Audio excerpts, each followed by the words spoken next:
Hello there, it is Anthony Geisen and welcome back to Adapting Vintage Lenses. Today we'll be taking a look at the Jupiter-8. This is a 50mm f2 lens for the M39 mount or LTM, and I will be adapting it in this video to the M240 and the Fujifilm X Pro 2.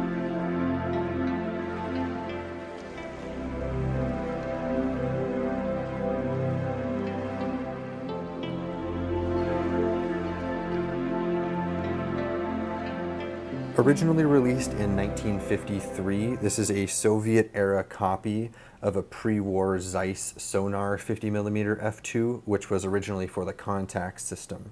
The Jupiter-8, aka the Soviet Sonnar, was released alongside the Zorkey 3 rangefinder. So over the years, they made a few different models of this lens. They came in black and silver, they had different barrel designs, and some of them had different optical coatings to help with ghosting and flaring. If you're in Russia, an old Soviet Union country, or Eastern Europe, you might be able to find some of these lenses around at thrift stores and stuff like that. But for the rest of the world, we're gonna have to resort to eBay to find these.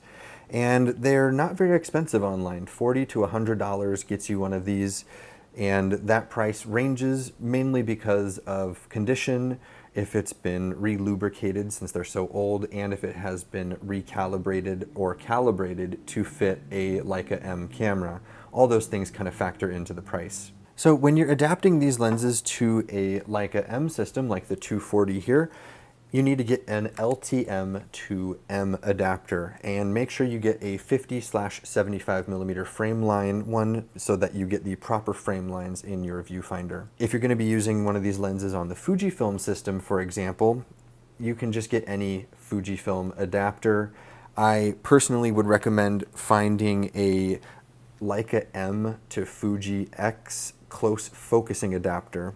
And so how that works is you basically take the LTM to M mount adapter here, and you adapt it onto this one, and now it fits your Fujifilm camera, and it works just like any other lens you would have on there that's manual focus. But this one has an extra ring on here, and when you rotate it, it lets you focus much, much closer than the minimum 1 meter focusing distance. I don't have an exact minimum focusing distance, but it definitely decreases that minimum focus. Another cool thing about using these on Fuji cameras is you don't have to worry about them being rangefinder calibrated because you're going to be focusing through the lens on your Fuji system.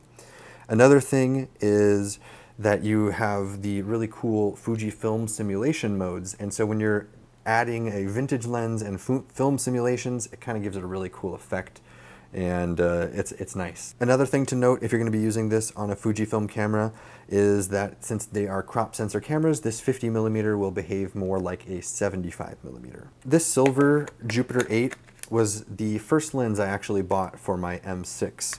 I shot about 30 rolls of film with it before ever developing and scanning any of them, which isn't really smart. And I'm really grateful that I was lucky that this one, the silver one, was properly calibrated to my rangefinder. It is spot on perfect, even at f2. I took so many great photos with this lens on my M6. I absolutely enjoyed using it. I'll probably never get rid of this thing.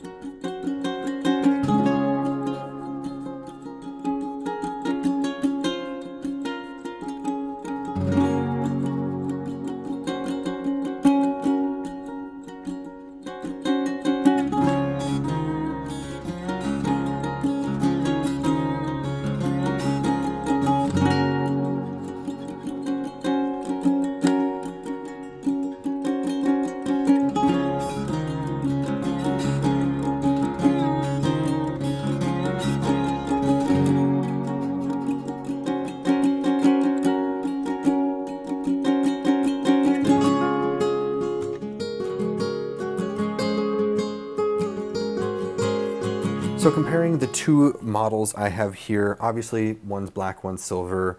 The black and silver both have different barrel designs. The black one, the aperture value is written on here in two different sections so that no matter where you're focusing, you can tell what your aperture is set at. Another thing I really enjoy about this black one is it has the absolute smoothest declicked aperture I have ever used in a lens. I'll sometimes just sit here and rotate this. It is that smooth and just so satisfying. The focusing ring, it feels really smooth and it feels accurate, though I know it back focuses just a tiny bit on my rangefinder. My silver one here, even though I know it focuses perfectly, it just doesn't feel as good. The aperture ring is a little wiggly and wobbly. The focusing ring, while it's accurate, it just doesn't have the precision that the black one does. Other differences are on the black one here, it actually says Jupiter-8, whereas on the silver one, it's written in Russian. It's really compact, it's small. The silver one weighs like 124 grams, and I think the black one weighs 122 grams.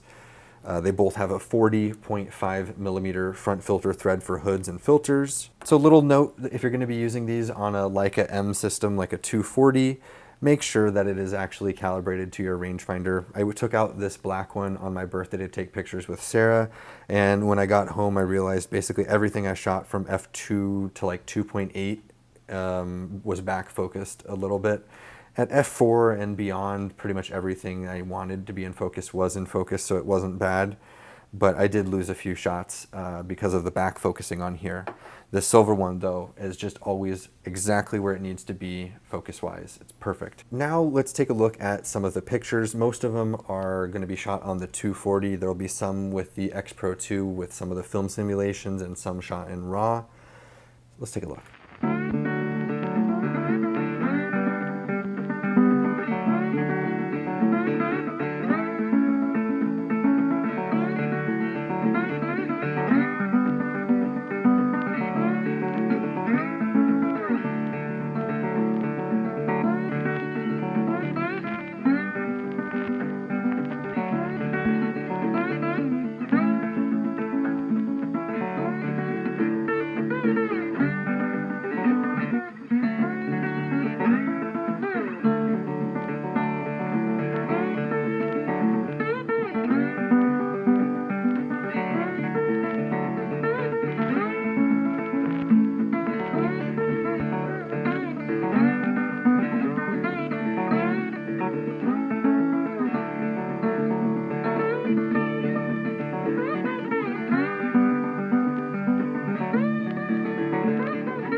The lens does have a lot of vintage characteristics, and I think it works really well if you're going to be doing a lot of portrait work. It kind of softens up some of those facial characteristics, and it's a little more pleasing. So there you guys go. I hope you enjoyed this episode of Adapting Vintage Lenses. If you want to see some more of the images from this video in lower quality, you can check out my Instagram, and that is @Antnie. Thank you.